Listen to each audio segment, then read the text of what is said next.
In the world of reality television, when a family feud gets bad enough to be a public storyline, it rarely heals quickly. And when the Matt Roloff and Zach Roloff feud became the dominant plot of the final seasons of Little People Big World, most fans assumed they were watching something permanent. They were watching a father and son break apart. They were watching a quarter century of family history dissolve into long, painful silences. They were watching the strongest father-son relationship on reality television turn into the kind of estrangement that families spend the rest of their lives trying to repair. Zach said it out loud. In the 2024 finale of the show, on camera with millions of people watching, he said there was not much of a relationship there. His wife Tori said it again in June of 2025 on their podcast Raising Heights with even more bluntness. There was no relationship there. That is what she said.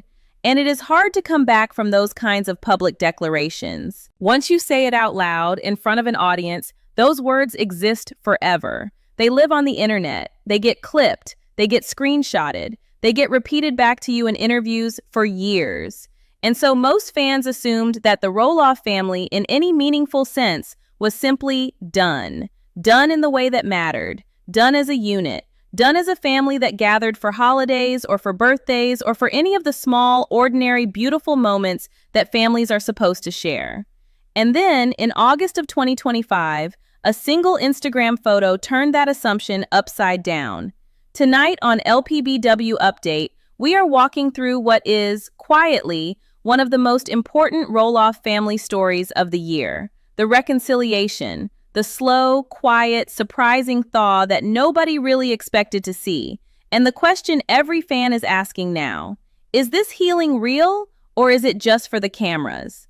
Let us start with how broken things actually were. Because to understand the significance of what happened in August of 2025, you have to understand the depth of the rift that came before it. The Matt and Zach feud at its core was about the farm. We have walked through that whole story in other videos on this channel, but the short version is this. Matt refused to sell Roloff Farms to Zach on terms that Zach felt were fair. Negotiations broke down. Matt eventually listed the farm publicly. Zach felt blindsided. The numbers, the timing, the public framing of the dispute, all of it added up to a rupture that did not heal. And it was not just the farm. It was years of accumulated friction. It was Caryn Chandler's presence in family decisions. It was Matt's parenting choices when the kids were younger. It was the dynamics of being a child of two famous reality television parents and trying to build your own identity outside that shadow. The farm was the spark, but the fuel had been there for a long time. And by the time the 2024 season of Little People Big World aired its finale, the relationship between Matt and Zach was in the worst place it had ever been. Zach sat in front of a camera and said the words, "There is not much of a relationship there." He did not sugarcoat it. He did not hedge. He said what he believed to be the truth at that moment.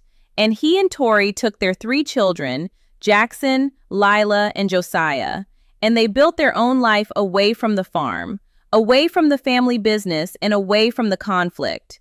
They moved, they settled, they focused on their kids. They launched the Raising Heights podcast. They told fans gently but firmly that they were done. And then 2025 happened. And 2025 was, by any measure, a year of seismic change in the Roloff family. Let us walk through the timeline. In April, Matt and Caryn posted what would turn out to be one of their last selfies together, from Arizona, with Matt talking about racing down from the farm in Oregon to catch a concert in the desert. Everything looked, from the outside, normal. In June, Tori Roloff sat down on her podcast and gave fans the update. There was no relationship between her husband and his father.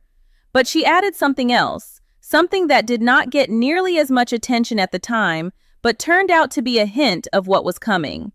She said the siblings had kind of come around, which was nice.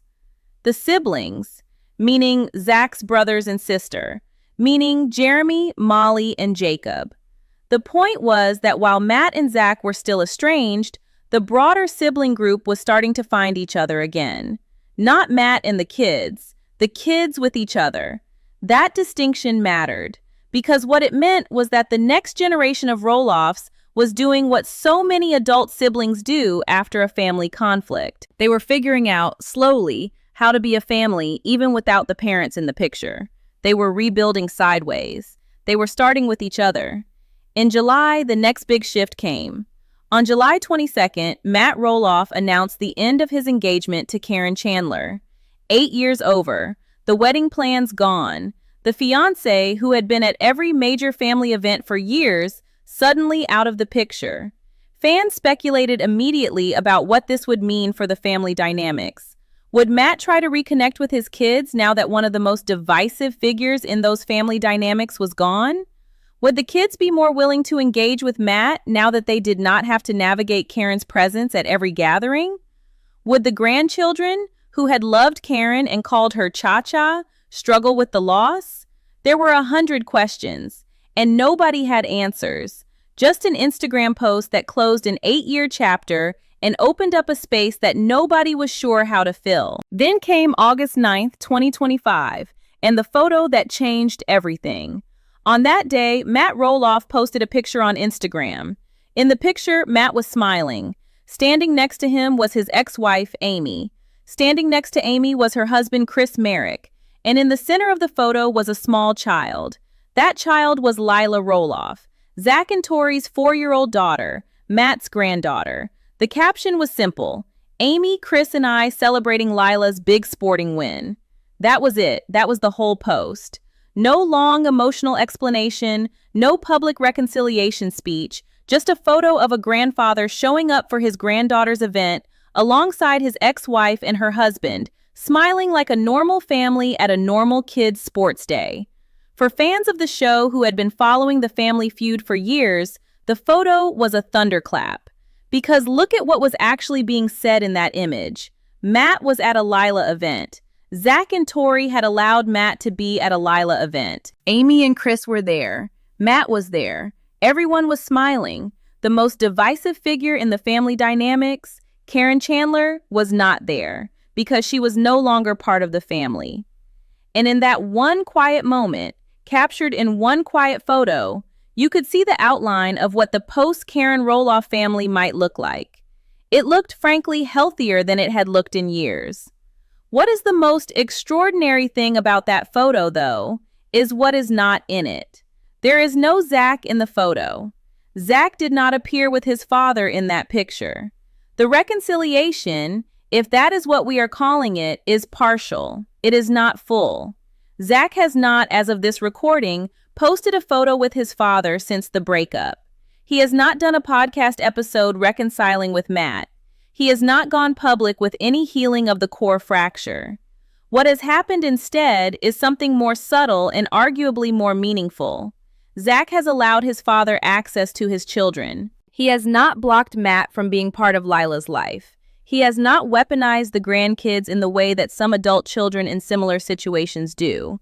And Matt, for his part, has shown up. He has gone to the events. He has been present. He has not made it about himself. He has made it about Lilah.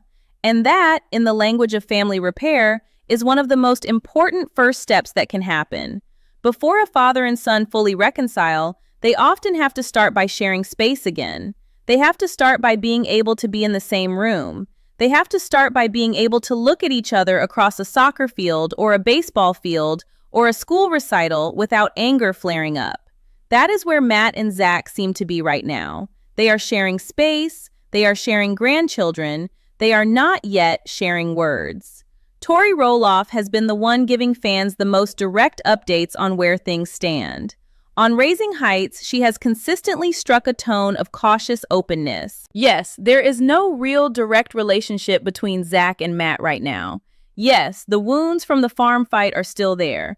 But yes, also, things are different than they were a year ago. The siblings have come around. The grandchildren are seeing their grandfather. The family is, in its imperfect way, functioning again.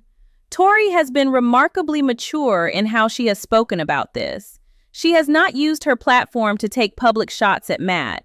She has not invited Matt onto the podcast to do a manufactured reconciliation episode for ratings.